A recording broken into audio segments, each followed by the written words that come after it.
John Tallman here with Rivals.com and Nebraska head coach Scott Frost. Thanks for joining us. Let's start here with the Pipeline Camp today. And this is the first year of this offensive, defensive line. How important is a camp like this, not just from a recruiting and an evaluation standpoint, but development of these players in Nebraska and surrounding states? It's important for us. We want to recruit well in the state, definitely in the region. We're going to have to recruit nationally, but if there's a good player in the Midwest, we want to know about them and give them an opportunity to play here. I think it's also special to have a pipeline camp and have more camps that just focus on O&D line. That's been the bread and butter of Nebraska football in the great history of Nebraska football, the dominant O-lines and great D-linemen. There's a lot of 7-on-7 camps everywhere. There's a lot of opportunity for skilled players to show what they can do. There's probably fewer for O&D linemen, so we're happy to give any O&D lineman that wants to compete another opportunity. You transitioned your entire staff from UCF to Nebraska. At UCF, a lot of maybe a regional recruiting emphasis. At Nebraska, it's more national. How has that transition been like when you guys focus on recruiting strategy? Well, we got to go everywhere. I think we can get a good part of our team and probably the core of our team right here in the Midwest. Hopefully a lot of kids from the state.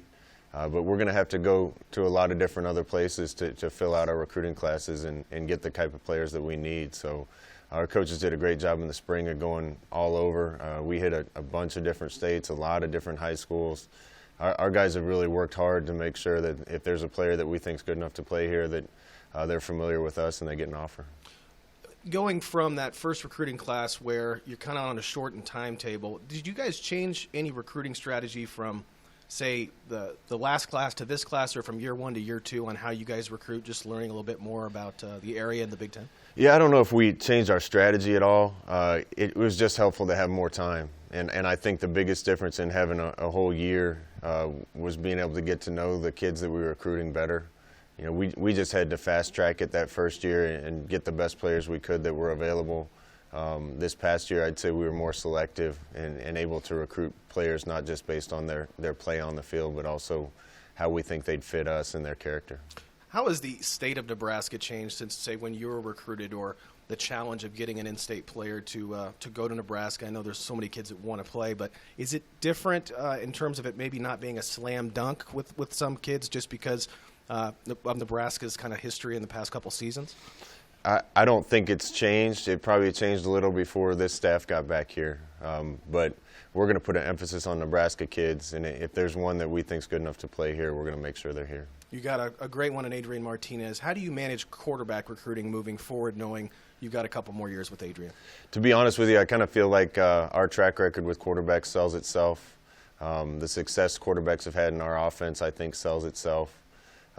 In my time in this offense, we had Darren Thomas that took us to a national championship, Marcus Mariota that won a Heisman, Vernon Adams that led the country in pass efficiency, Mackenzie Milton was one of the best players in the country, and now Adrian Martinez. And if there's a great player in our scheme, they're going to be a household name around the country, and I think that's going to help us get the most talented guy that we possibly can. It's been a full year now. We have the transfer portal. It seems to be a hot topic. What are your thoughts on that, and how have you guys approached it? Well, we're just trying to figure out that landscape and how that's going to work like everybody else. I think it's important for everybody to understand that I think people have been surprised by the transfer portal. There's a lot of kids in it, but a real low percentage of kids are leaving Power 5 schools and landing at other Power 5 schools. So I don't think it was quite a big a shuffling of the cards as people thought it was going to be. We certainly want every kid that comes here to finish here, to get their degree here and have a great experience. Inevitably, there's going to be some kids that leave here. There's going to be some kids that we want from other places. But I think it's in kids' best interest once they make a decision to stick it out. Just using myself as an example, I didn't play until my fourth year of college, and things worked out really well for me. And sometimes you got to be patient and put in the work to reap the rewards of what you're expecting to have happen. And you've had a couple additions through transfer. What excites you about some of those guys that have transferred in recently? Well, I think we had an opportunity to address a couple holes or a couple depth issues. Certainly losing Stanley last year, we felt like we needed some immediate help at receiver, and I think we were able to add there. I think having Darian on campus gives us some more depth and a good player on the D-line. He's also been an unbelievable leader for us. So we're not going to be a team that's going out and trying to add 6 or 7 players a year, but if there's an area in need or somebody special that pops up, we're going to do what we can to try to get them here. I always want to ask, you're going out, you're trying to inject talent into your program, and obviously talent is super important, but how difficult it is, or how do you guys go about not just finding the right player from a talent aspect, but also that's going to be a good fit with the rest of the team? You know, I think the way we recruit helps us get the right kind of kid. You know, we're not going to just be slick recruiters and go out and tell kids what they want to hear. We want kids to get to Lincoln, see what we're all about. We're going to show them exactly who we are and what we're all about.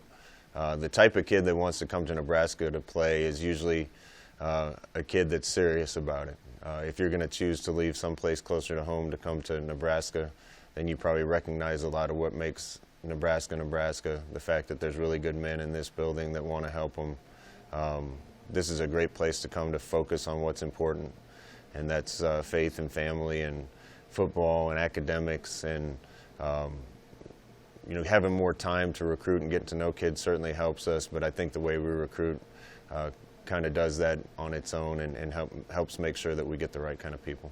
You guys have had some success in recruiting in Arizona and New Jersey, and these are places historically, Nebraska, even when you were playing, have been very great talent pools to tap into. Is that a conscious effort to kind of go back to some states that you know that Nebraska's historically done well, or just finding happens to be those players and your staff has connections there?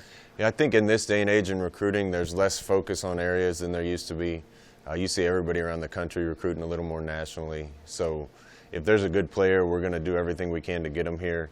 I think there's naturally some areas where the kids that grow up there probably fit Lincoln a little bit better, and that's probably the reason that some of those have been hotbeds for Nebraska. So when I played, just having Mike Brown from Arizona and the Peter brothers from New Jersey, there's been a lot more, but those were some of the key players on our teams, and there's a great track record from those 2 states of success at Nebraska. One thing that's interesting, too, about recruiting is when you find a great player and then the position they may have come in at, that's not where they're ultimately going to end up for you. A guy like Cam Jurgens moving to center, how's that transition gone for a guy like Cam?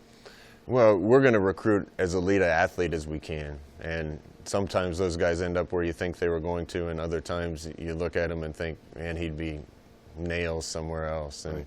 Cam's a good example. He came in and we were trying to decide whether to play him at outside linebacker or tight end, and it didn't take me very long watching him to see what he was and feel like he could be an elite center if we moved him. And he's had some injury issues, and we got to get him through that, but I have a lot of confidence in what he can become at that position. So we're going to try to put guys in the best place that we possibly can to help them get on the field and have success. Finish up on this. You talked about last year, the turning point. You also talked about feeling good about where the program is going. As you sit here today, what excites you about this group going into this season? Well, when I walk into the weight room and see what our team looks like, that excites me. When I see smiles on kids' faces and the effort that they're putting in because they love what they're doing, that excites me. We finished in a good place last year. We certainly went through a heck of a lot of pitfalls and bumps to get there.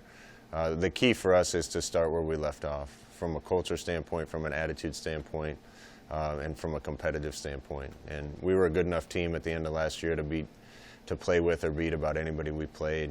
We need to make sure we start there game 1. Scott, thanks so much for your time. I appreciate it. You bet.